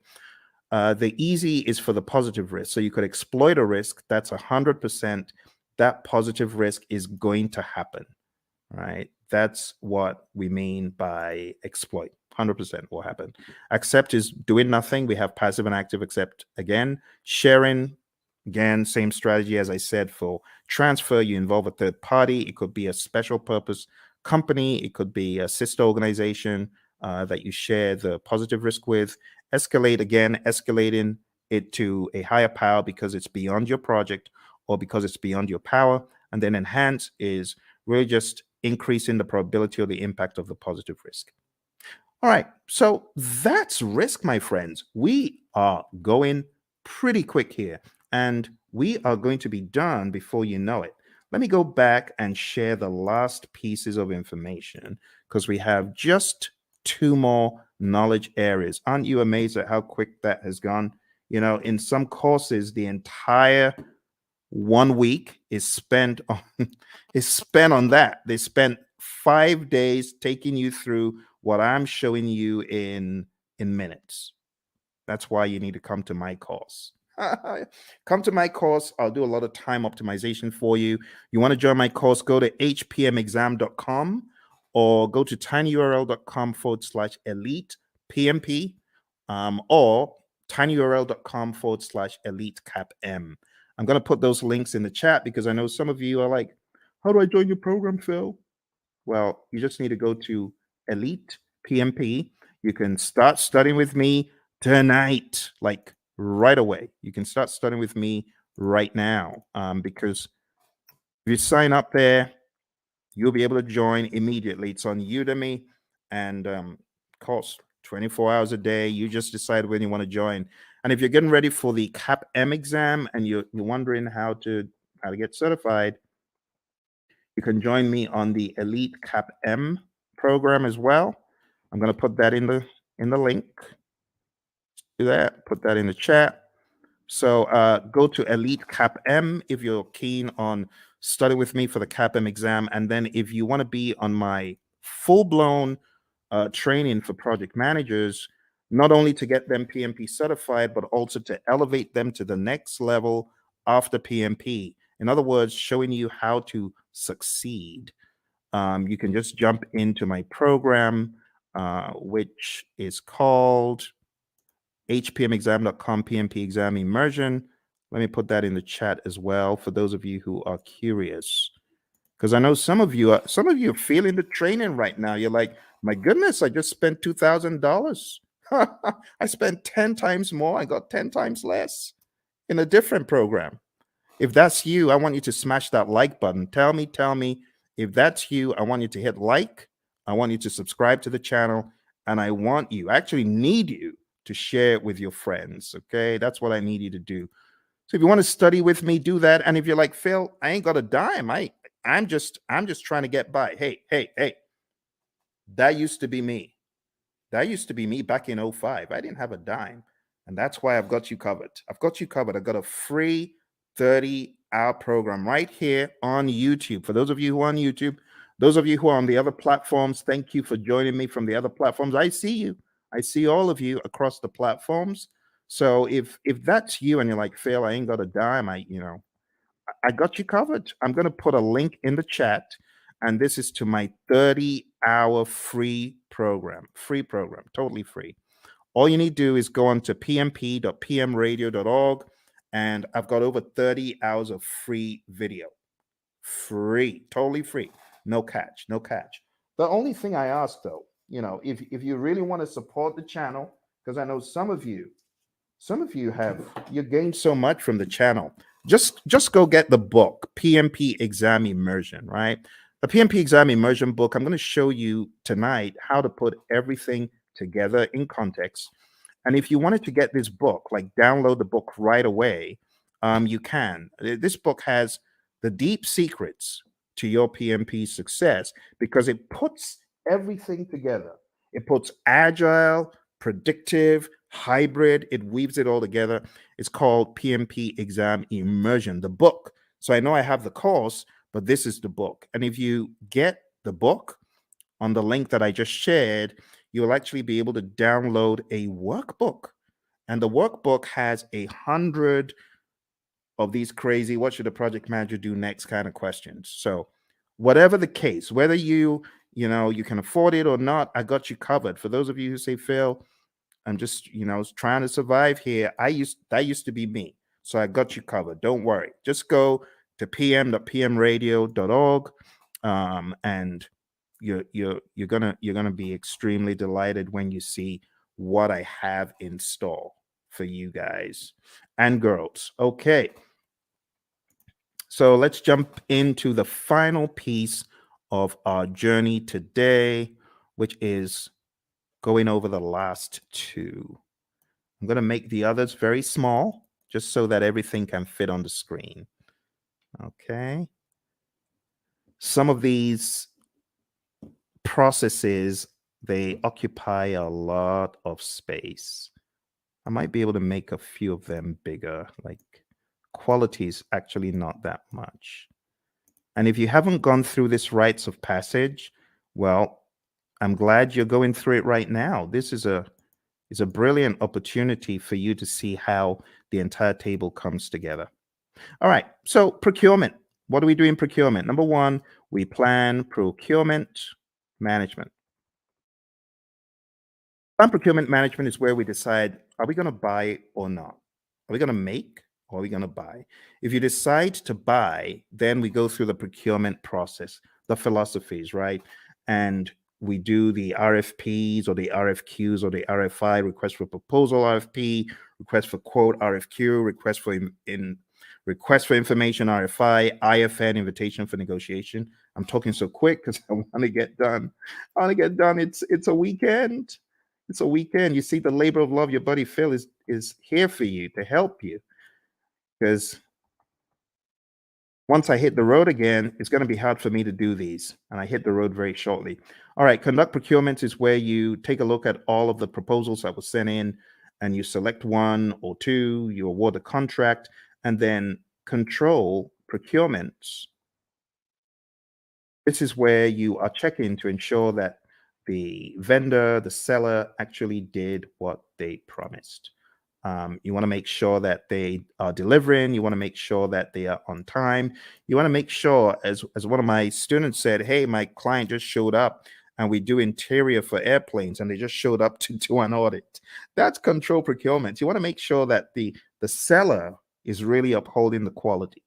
And the funny thing is they weren't, because, some of these folks, they bring in, they want to show off to their friend, like, oh, you need to take a look at this aircraft that we're refurbishing. So unfortunately, on that day, one of them brought his buddies into to the workplace. Bad move because the customer showed up. All right, let's finish this off. All right, last but not least, we have stakeholder. So over here, we have identify stakeholders. This is the only one that you have in the initiating process group. And then we have plan stakeholder engagement. And then we have, after you've planned how to engage a stakeholder, then we have manage stakeholder engagement. This is where you're actually engaging your stakeholder, speaking with them, communicating with them, working with them. And last but not least, we have monitor stakeholder engagement. Okay. And my friends, that's it. I just showed you. Please give me a round of applause. Give me a round of applause, please, please, please. I think I deserve it because I've done what a lot of instructors won't do. I took you through the entire Agile curriculum. I've taken you through PMBOK 7, principles, domains, and boom, now I took you through PMBOK 6. PMBOK 6. Do you know how much time that would have taken to go through these books alone? Do you know what that would have taken? We went through this, we went through this, and we went through this. All in 1.5 hours. Please give me a round of applause. I need some likes. Like, please, please help me, help me. I know some people think, why is he asking for likes? I need your likes. I can't do this alone. I'm trying to help the world get PMP certified. You need to remember where I'm coming from. On my PMP exam, question 20, do you know what the time was? Question 20? I was 1 hour in to my exam on question 20. Think about it. If this exam has 180 questions and this guy's only done 20, how many hours does he need to finish the exam? The wise people would say 8 more hours. You're correct. It was a disaster. I had only gotten to question 20, 1 hour in. And this is a very good example of how not to take the exam. Don't take the exam saying, oh, I've got to answer this. I'm going to use all the time I can to answer this one question. No, don't do that. Don't do that. I was spending 3 minutes a question. How foolish. Instead of me to go with my gut and just keep mowing them down, just keep going. Even if you feel they're not right, you don't have the luxury of time. I've had a lot of students who say, Phil, I was shocked. I ran out of time. Normally, before I got into the exam, I was killing all of my mock exams. Of course, because the stakes are higher. Your brain is going to be working differently. You're going to be working differently. So don't try that stuff that you do at home on the real exam, okay? Which is why I say roll up your sleeves and go to a test center, smell the coffee. It'll kick in. It'll kick in. Just drink the coffee, but smell the coffee because you realize the stakes are high. Long story short, after 1 hour, I started writing my eulogy of the PM slain in the Battle of PMP. The PMP who tried his best, the PMP aspirant, the PMP wannabe who tried his best. Phil tried his best, but alas, he was slain at the Battle of PMP. Why was he slain? He didn't have his weaponry right? So I was crafting my eulogy until a conspiracy theorist gremlin pounced on my shoulder. And I'm grateful for that conspiracy theorist gremlin. And the gremlin said, the PMI is looking at you from behind the scenes, and they can see that you got all the questions wrong, and they're giving you more of those questions. You got risk wrong, and they're giving you more risk. You got schedule wrong, they're giving you more. Why don't you go to the back of the exam? It was a crazy thought, but this is what got me out of the exam alive. I jumped all the way to the back of the exam. Back in those days, you could move backwards and forwards between all the questions. And back in my day, there were actually 200 questions. So I went all the way to the back and I started doing the questions from the back, from the back, from the back. Truth be told, hey, use this. Use this as the fire escape. For me, it was the fire escape. I started backwards and I realized the questions were easier from 200, 190, 180, 170, 160, 150, 140, and just kept doing the exam backwards. And it was easy. Then I got to a pocket of difficult questions. It's like these question writers are like fiends from the pit. They know where to grab you and they just, boom, dollop a boatload of hard questions. And it's like quicksand. Don't be moved by that. You can jump over the quicksand, or you could just do C, D, E, C, C, C, whatever the options are, but don't get stuck in the quicksand. I didn't get stuck in the quicksand. Kept mowing them down. I think I had a pocket of difficult ones in 120, kept going back around 70 something, difficult ones around 50. I didn't care. I was just mowing them down, doing my best. And then I got back to question 20. And guess what the time was? 3:55. Pretty much I had 5 minutes left.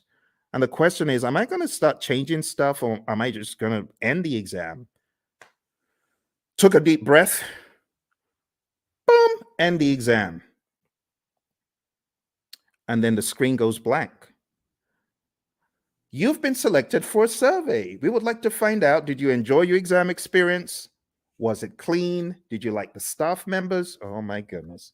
Now I have to go all the way through this ridiculous survey saying, I liked it, I didn't like it. But remember, the conspiracy theorist gremlin is saying, fail, you got to say you like it, because if you said you don't, you're going to fail. So what did I do? Yes, I liked it. It was good. It was clean, even though it was dingy and dim lit. Everything was good. It was good. It was good. It was good. Then press the end button and the screen goes blank for like an eternity. Congrats. You've passed the exam. Talk about being chased by, you watch those TikTok videos of crazy bear out of somewhere in Colorado, those bears. That was me. I felt like I had run from the crazy beast. And that's why I do what I do. Because when I came out of the exam, I promise that if I come out of the exam alive, as I'm writing this crazy exam called the PMP exam, I'm promising if I come out of this thing in one piece, two promises. Number one, I promise I'll never curse the PMI. I won't curse them as I always have been. And number two, I promise I'll tell everyone anything in the world that moves. I'll tell them this exam crazy. Crazy exam, crazy exam. That's why I say take no prisoners. Do everything you can before you find yourself in front of that computer monitor. Do everything you can. All right. Final thing we're going to talk about today, my friends. I'm going to show you the PMI's secret sauce for the PMP exam. They have a secret sauce for the exam, and that secret sauce is encapsulated in a document. And the document is simply called PMP Exam Content Outline. I'm going to put that in the link so that you can download it and read it. I'm showing you where all the treasure is buried tonight, my friends. You know, like I said, I'm hitting the road again. I don't know when next I'm going to be able to do this. It's going to be a while. Here we go. Here we go. That is the PMP exam content outline. And I'm going to go over the outline with you, but I'm not going to do it the usual way. I'm going to do it differently. I am going to do it very quickly by going through my special roadmap. It's a roadmap I created for the PMP. And it cuts off, I would say, about 10 hours. It cuts off 10 hours from the curriculum because it's very rapid and effective. Are you ready? Let's jump into it. Let's jump into it. Here we go. Here we go. For those of you that have been on since we started, thank you very much. I hope you're finding value from it. Your exam is going to have people. 42% of the exam is people, 50% is process, 8% is business. And then you can slice that across 50% agile and hybrid, 50% predictive. Okay? So what am I trying to say? I'm trying to tell you agile is a beast, a big old beast as big as predictive. Here's the breakdown one more time. See that? So pay close attention to the process domain, but don't forget, you could slice these into 21, 21 for people, 21 agile and hybrid, 21 predictive. For process, 25 agile and hybrid, 25 predictive. For business, 4% agile and hybrid, 4% predictive. That's the general idea. Okay. Let's go into the people domain very quickly, and I'll just try to wrap it all up. Okay. Number one, I have changed the order from what is in the outline that I sent you. In the outline, it starts off with manage conflict, and then it goes into lead a team and so on. But I'm changing it because I want you to get the flow. The flow doesn't make sense in the outline. I want you to get more of the flow from a time perspective. So number one, what I want you to think about first is building a team. You build a team, and then you begin to define the team ground rules, do's and don'ts, and acceptable behavior. And then you begin to lead a team. You know, my mentor, John Maxwell, he says a true measure of leadership is influence, nothing more, nothing less. You're going to lead the team to success. You're going to help the team understand what to do on the project. Leadership is all about example as well. The Hersey-Blanchard model is also a very good one to talk about here. If you haven't heard about the Hersey-Blanchard model, this is it. The thesis of the Hersey-Blanchard model is you need to be a situational leader. You can either be in a directing mode, depending on the individual. This is where you give low support and more direction, or in a coaching role, or in a supporting role, giving more support than direction, and in a delegating role where you just know the keys to the kingdom are safe with this dude, this girl, because they've proven themselves time and time again. But you don't always stay in one quadrant. You move around depending on the individual and the circumstance. But if you change the environment, you may need to have a more directing approach with that same individual. And that's the general idea. The other thing that you really need to know for your exam is the 5 stages of team development: the forming, storming, norming, performing, and adjourning. This will help you on the questions. There's also subtle lingo used. So when it comes to forming, the team members are independent. When it comes to performing, the team members are interdependent. So you got to understand PMI's lingo when it comes to these. I would say it's worth checking how they discuss the 5 stages of team development, or Tuckman's ladder, Bruce Tuckman's ladder. Also, as part of your journey, know the 10 tenets of servant leadership: listening, empathy, healing, awareness, persuasion, conceptualization, foresight, stewardship, commitment to growth of people, and building community. You already know the PMI isn't going to do this in parrot fashion, but you do need to be very comfortable with the narrative. Also, for the people domain, you need to understand the Thomas Kilmann conflict mode instrument.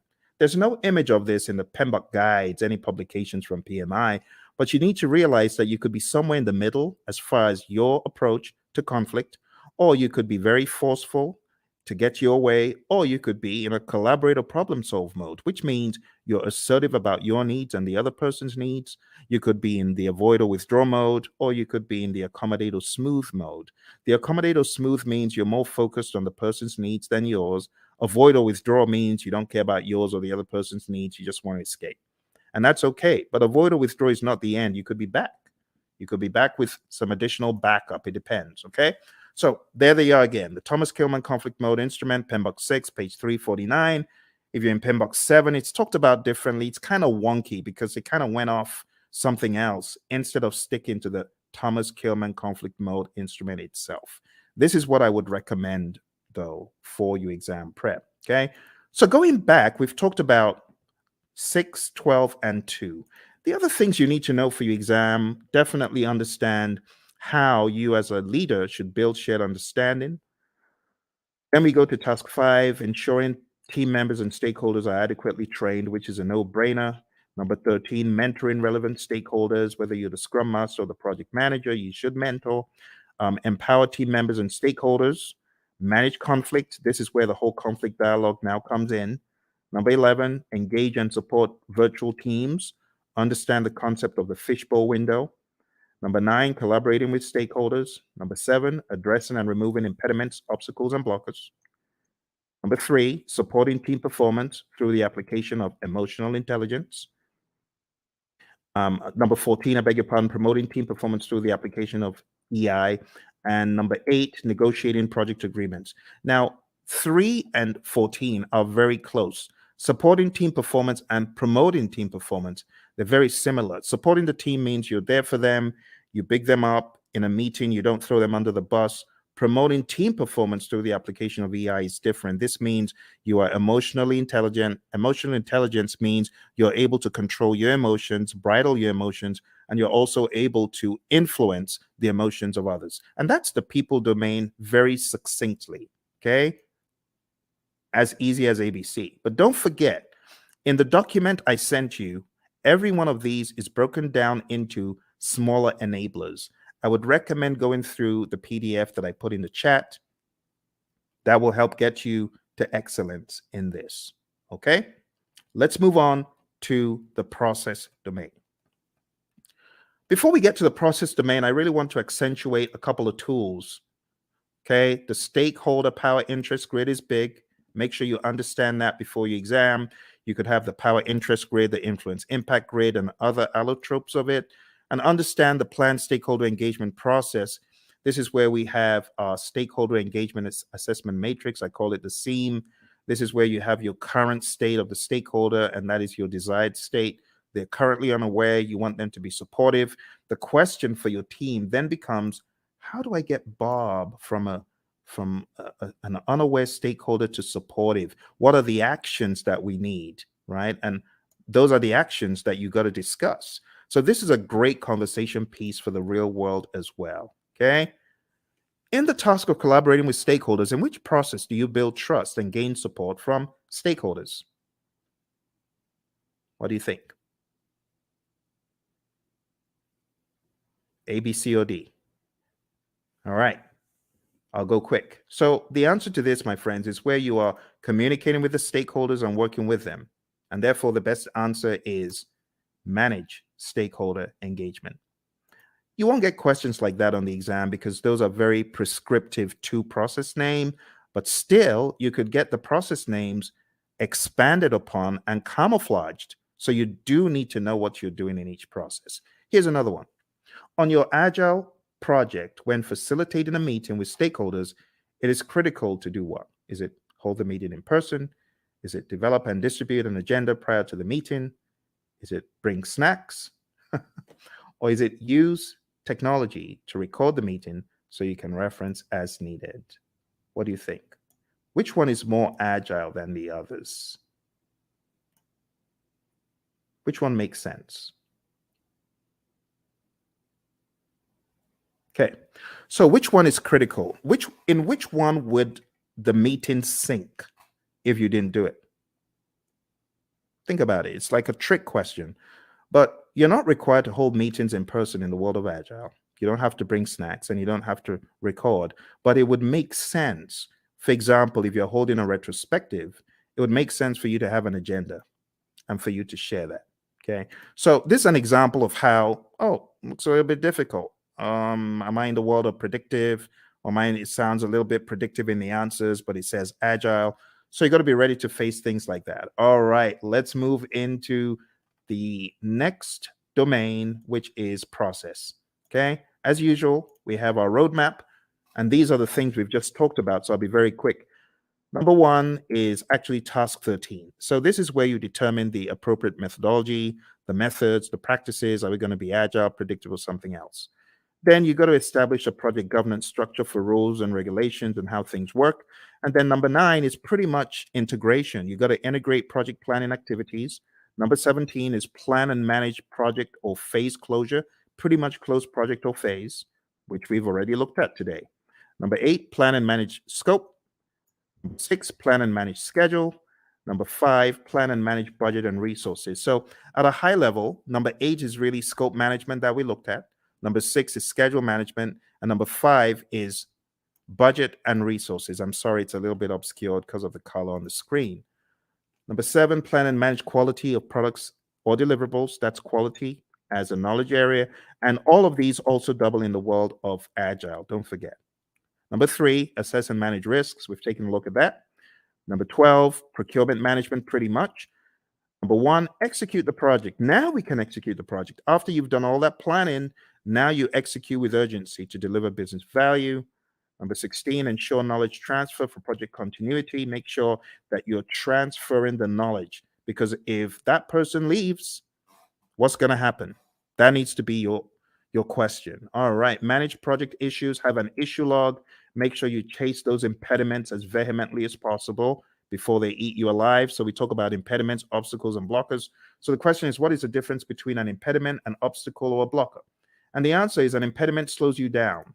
An obstacle is in the way. Now you can go around it, you can go over it, but when it comes to a blocker, you're stuck in your tracks. You're stopped. That's really bad. They're all bad, but blockers are the worst because they just stop you in your tracks. You can't move. When we talk about managing project issues in the world of predictive, all of those things are in your issue log. You got to go after them.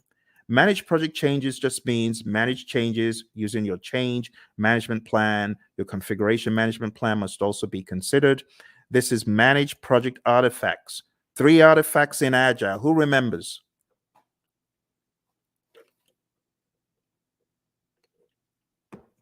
I'm getting some crickets.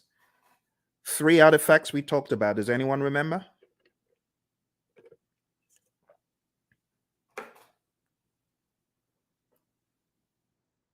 Hello? Everyone's quiet. Okay, I don't bite. All right, so the artifacts I was looking for from the world of Agile is your product backlog, your sprint backlog, and your increment or PSI.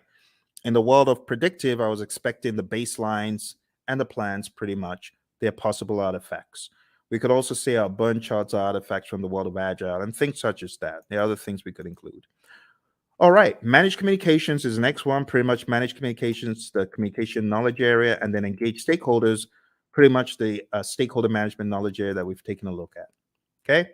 Don't forget, there's some really important stuff in the Agile Practice Guide as far as the incremental agile predictive iterative mantra, knowing when one is better than the other. So if there's a low degree of change, but there's a high frequency of delivery, it's incremental, stuff like that.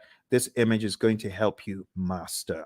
Again, know your Scrum, know your Scrum, know your Scrum inside out. Read the Scrum Guide. Make sure you go to scrumguides.org. As I recommended earlier, read it, go through it, go to Ken Schwaber's website, scrum.org, and make sure you take some of his Scrum basic assessments. They will really help you get very firm in Scrum. And don't forget the PMI's Agile Practice Guide, page 18, table 3-1. This is a table that you do, in my mind, absolutely need to know before your exam. And when it comes to the world of risk, just understand that risk can be positive or negative. Like in this image, we have, okay, the mouse gets the cheese. Well, that's a positive risk. Or the trap gets the mouse. Okay, it's a negative risk. But from whose perspective? From the perspective of the mouse. But what if we're talking about the homeowner? From the homeowner's perspective, what if the mouse gets the cheese? That's negative. So you always have to put on your perspective hat. Speaking of hat, the mouse is wearing a hat. So what strategy has the mouse adopted from this?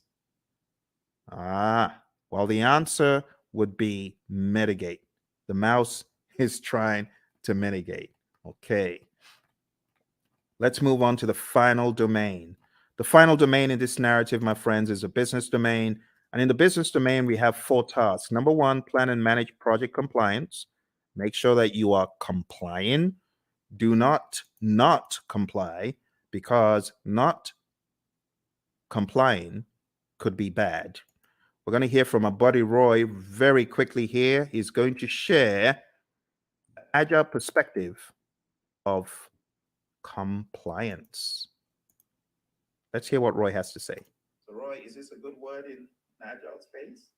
Well, maybe it's a necessary word. We certainly don't like it, but it is functionally correct. It is technically the correct word to use. But we do want to make sure that we're aware of what compliance regulations are in place, so that we don't get ourselves in trouble. But I also want to stress that there are actually times when we might intentionally decide not to be in compliance. I've done a lot of work in the finance space, insurance space, and sometimes they're actually having those conversations of, okay, there's a new regulation that just came down the pike. Is it cheaper for us, for at least for right now, to go do that and go make sure that we are compliant, or should we just pay the fees for a period of time and do that work later? So those discussions they're valid discussions, especially when no one's being heard. It's not about that. It's more about this regulation. We just can't get to it right now. It's going to cost us more to do it now versus later. So sometimes those discussions happen, but those things are planned. They're understood. There are lots of discussions. Same basic needs, in an agile project as you would in a traditional project. It doesn't really change that much. But again, the difference is how we do it. We make sure that the teams are very aware of the compliance and regulatory needs, and that they understand them very clearly, so that we don't necessarily have to do reviews to identify compliance. We are encouraging the teams to be compliant always. That's a big difference. All right, good words from our buddy Roy. And like I said, if you want more of Roy and I's train coaching, going down to hpmexam.com, we have tens and tens of hours of both of us going back and forth talking about this stuff over and over again. You could go on to tinyurl.com/elite PMP. You'll be able to join the Udemy course where we have PMBOK 7. We just go to town on PMBOK 7, and you can watch all of those videos there. All right, moving on. Let's go back, and we're talking about business domain. Next thing is evaluate and deliver project benefits and value. So in the world of the PMI, they've become hypersensitive to the concept of benefits and value and outcome. It's no longer just about deliverable. Moving on to task 3, evaluate and address the external business environment changes for impact on scope. This is what a good product owner should be doing. A good product owner should always be scanning the boundaries and saying, what has changed in the environment? How does that affect our project? That needs to be the question. All right. as usual, I want to hear from my buddy Roy about environmental impacts. He always has such great wisdom to share. So let's listen to what my buddy Roy has to share. I hope the sound is coming across properly. It's a little bit different from Zoom's, this mechanism I'm using. So do let me know if you're able to hear the sound of Roy's voice. Let's listen. I'm glad they're talking about the backlog. That's a very positive change. So obviously, observing and monitoring and all that sort of thing is really not that much different than you would do. That's a business thing. Your product management community, if you have one, they would be doing these sorts of things. And that part doesn't change. The part that does change, though, is that we're able to make those changes a lot faster. So if something is happening in the market, we don't have to wait 6 months or a year to implement it because of current projects. We change it now, or as early as is practical anyway. And the main reason that we can do that is because it's less impact to our schedule, less impact to our projects. We can make those changes a lot faster with significantly less impact to our project. All right, back to you, Phil. All right, awesome stuff from our buddy Roy. So now you understand the concept of the environmental changes and their impact on scope. We've got one more, and we're going to be done for the night. We're going to be done. So here's your last chance. Type in any questions you have. I'm sorry if you are typing in questions and I'm not seeing them. This is a different platform, so even though it's live, I am unable to see if you have chatted in anything. It's not coming through. You might want to go to LinkedIn and try, because a few moments ago, Lawan was chatting in and it did work for her on LinkedIn. So if you're typing in and it's not working, I am sorry. All right, let's go on to the final one, and it's support organizational change. And you as a project manager, this is your job. Your job is to support organizational change. If the organization is going through change, you got to be a champion for it. You got to make sense making sessions. You got to help the organization, right, in their sense making sessions. You need to spearhead and lead the charge. As it says here in what we have in 3.4, it says assess the organizational culture. That's number one. Number two, evaluate the impact of the organizational change to your project. And finally, evaluate the impact of the project to the organization. And then you got to determine required actions either way. That's the general idea. We're going to hear from our buddy Roy, and then we're going to wrap this up. So our buddy Roy is going to talk about organizational change from the world of Agile. Let's hear from Roy. So, Roy, how do we think about supporting organizational change from this perspective? Yeah, this is huge in the Agile space. And the main reason is to enable Agile to work properly, you need to change the organizational culture. It has to happen. To support things like, experimentation and the ability to fail and removing impediments as quickly as possible. All of these things may be contrary to the way that your organization is set up and contrary to the culture. So as project managers, as scrum masters, you need to be evangelists and champions of the process and encourage that change by educating your leaders, educating your business partners, your stakeholders, making sure they really understand what this is all about. Organizational change, let's say this, the biggest barrier to Agile adoption is organizational culture. So if you're looking for one thing that's going to be your biggest problem, it's the organization itself, the culture of the organization. So you need to pay particular attention to that, because you're going to see behaviors that are more traditional in an Agile environment.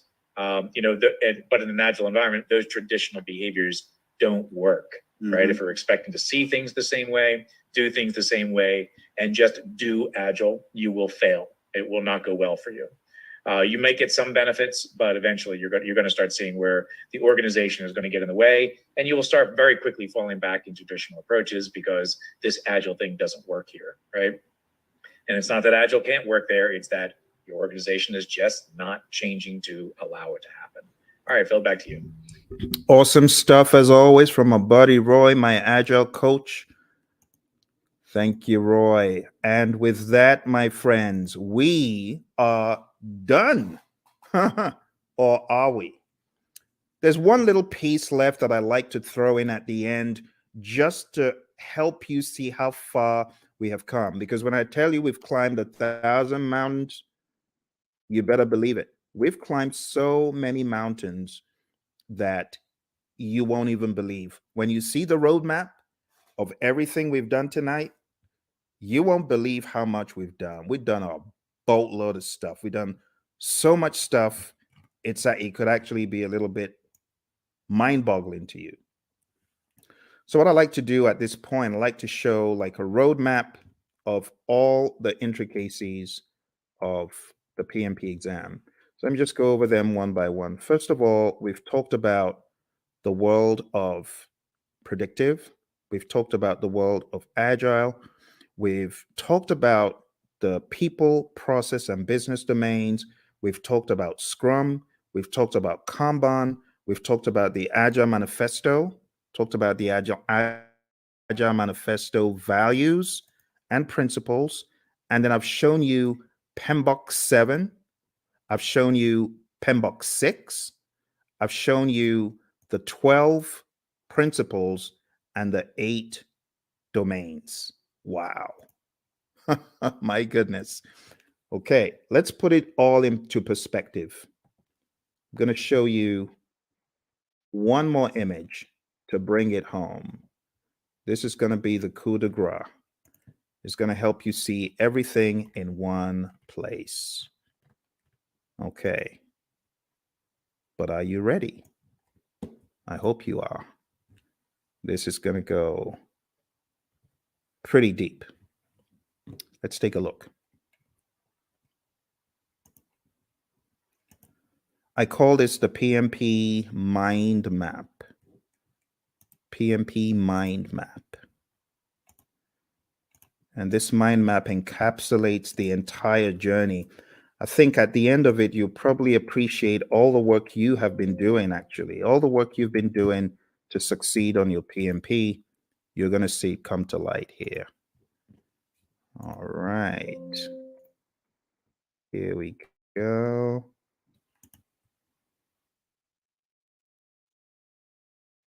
PMP mind map. You might have seen a video where I talked about this in the past, but it's always new because of the enormity of what we have done tonight. You ready? Okay. You take myself off the screen so that you can see it. All right. So we've talked about everything here in the world of Agile. See that? Let's zoom in. Agile. Talked about the manifesto, talked about servant leadership, talked about charters, and these are some other pages that you need to focus on. We talked about predictive, 5 process groups, 10 knowledge areas, 49 processes, talked about the principles and the domains, talked about the PMP exam content outline. Quick note on hybrid, if you haven't already read pages 26 to 30 in the Agile Practice Guide, you definitely want to. And then we talked about Scrum. We went through the 353, and then coming to a wider view, we've talked about integration, scope, schedule, cost, quality, resources, communication, risk, procurement, and stakeholder. We've talked about people, process, and business. And then we've talked about some auxiliary things. I told you about my experience on the exam. You got to manage your time. I told you definitely take it at a test center. I wouldn't advise taking it at home. Bad things happen to some people who take it at home. Some people are able to escape unscathed, but trust me, when it happens, when the flying monkeys come out, it's no fun. And I know a lot of people who have encountered the flying monkeys. Get enough sleep for your exam and definitely do a lot of scenario-based tests. If you haven't taken my 200 question test, which you can find, actually, I've got 200 question tests on YouTube. If you haven't taken them, I highly advise that you do. I'm going to put them in the chat. Do that. So, well, my friends, thank you very much for joining me. I appreciate it. You take care, and don't forget, check out all the links, hpmexam.com, tinyurl/elite PMP, and tinyurl.com/elite CAPM. All right? You take care. All the very best.